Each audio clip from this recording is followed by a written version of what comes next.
Hello everybody, this is a Lighthouse Hall of Fame film from the European server. It's Jaksapper in his VK 1602, second entry into the Hall of Fame. We are in Siegfried line assault defense. 3 artillery apiece and 3 scouts apiece. Very even matchup between team composition. The mediums are placed a little differently, but overall same number of tanks. He's starting to north, really to run to the middle and get spots on both sides of the field, so he'll probably pull up here and spot to the north.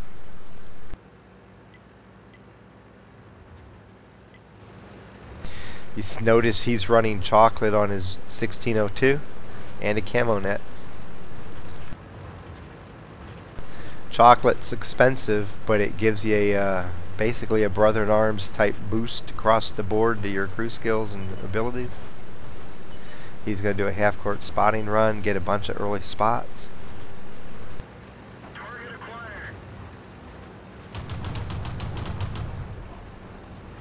Takes an early shot at the S-51, but doesn't manage to land anything. It was actually probably beyond his ability to damage that tank because of the range. This gun's effective out to about 406, 407 meters, and beyond that, you're just wasting ammo to fire. Target released. Target acquired.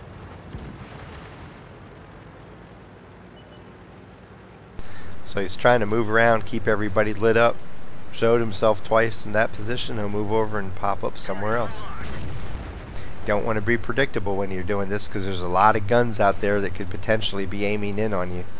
So you have to pop out at different spots as time progresses.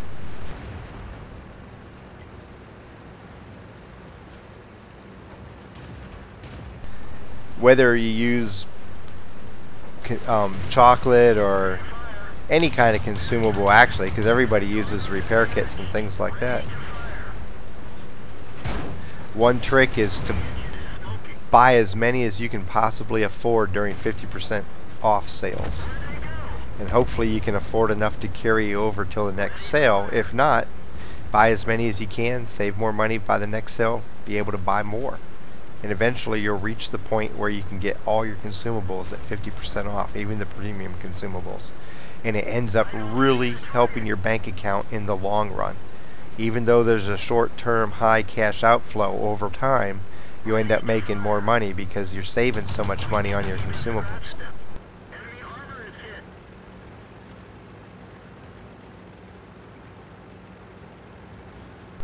Now he's in a situation where there's a T-32 off to his right. I believe it's a T-26 to his left behind that bunker, and way over at the edge of town is the 1375. This is a really vulnerable position, but at the same time it's one that you can get away with a lot of times in pubs because there's a lack of coordination amongst teams. If everybody was on TeamSpeak and playing together, the medium and heavy could very easily pull forward at the same time and take Jaksapper out. But because you don't have that kind of coordination, no individual tank wants to be the one to take damage by pulling up by himself and killing the scout, even though it's what they should do, because he's going to keep everybody spotted and they're slowly going to get picked off. They need to kill Jaksapper, and nobody's willing to take the damage to do it.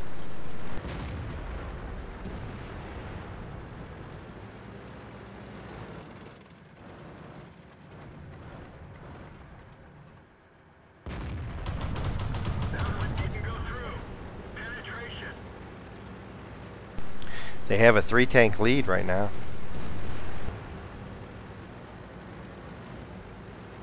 To a large degree, because if you look at his allies, every single one of them, with one possible exception being this heavy, are in positions where they're contributing to the battle. You don't see a lot of people camping in the back, unable to shoot any target. They're all engaged with the enemy.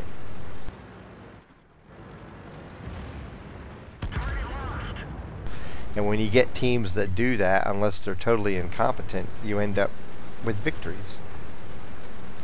Something to think about when you're in other tanks. especially tanks like TDs or long-range snipers, to where it's okay to sit in the back if you're getting shots. If you're sitting back there waiting for something to happen and nothing happens, it's time to find another spot. Because if you sit back there and do nothing, you're handicapping your team one gun. If you have a couple tanks doing that, it's, even though you're even odds, it's like you're playing 2 tanks down. So find a way to get engaged.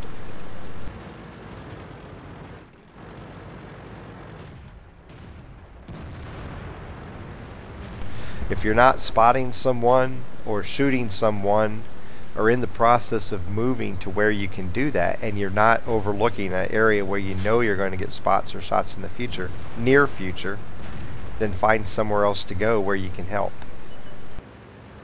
Coming in on the Jagdpanzer IV, he thought he was going to get the kill and he didn't, so he rams. Gives up a lot of hit points, but he stays alive and gets the kill. Now they're up 4 tanks. He was about to get the fire into the back of a T-26, which is the perfect place to shoot at him. From the front, you hardly damage them. From the back, you just tear them up. They don't have good armor in the back of them.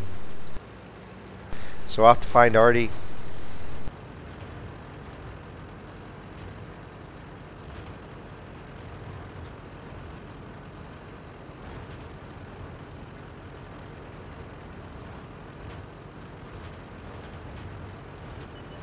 There one is. There 2 is.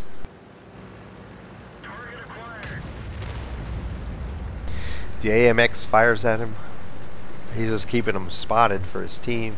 Looks like he's going to turn around and come in on the AMX.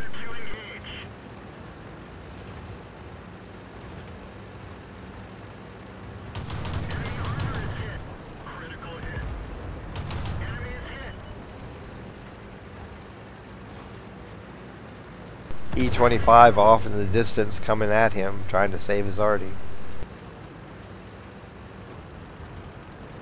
Okay, I've seen this already because I redid this replay, so I know what's going to happen. Watch the E-25. This E-25 has such an easy kill, but... Dude, what are you doing? I don't know if he was laggy and just kept going straight or what, but wow. Jaksapper, that's a gift from the gods there. Artie takes him out, ends the fight. So Jaksapper ends up with 1,405 damage and 1 kill. 64 of 132 shooting is 48%. 2,444 spotting damage with 9 spots. He earned 30,764 credits. And also got 2,079 XP. He survived the fight, got a Confederate, Scout, and Kamikaze medals with Spotter, Fire for Effect, and Bruiser mini medals. And he ends up with a battle score of 2,149. Puts him into 4th place on the VK 1602 list. 4 points ahead of Sebastian Patochka's entry that you saw just before this. Because he started from the north spawn, he didn't have the option of coming down into the middle of town. It would have taken too long. So he pulled forward, did some half-court spotting up here, took advantage of this little somewhat of a basin right in here to keep a bunch of 3 different tanks lit up, the heavy, the medium, and the TD down here, and allowed his team to pick them off one by one. And then moved into the back area to light up Artie for his teammates to take out. The E-25 came in on him and should have had an easy kill on him, but for some reason just kept going to the north and died.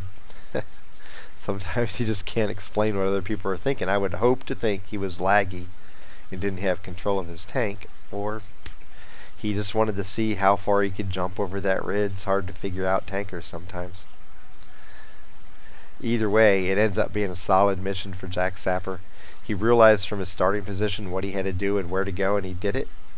And he realized he could sit there in that little bowl and spot people, and chances are nobody was going to be willing to face a big TD head on to try to kill him.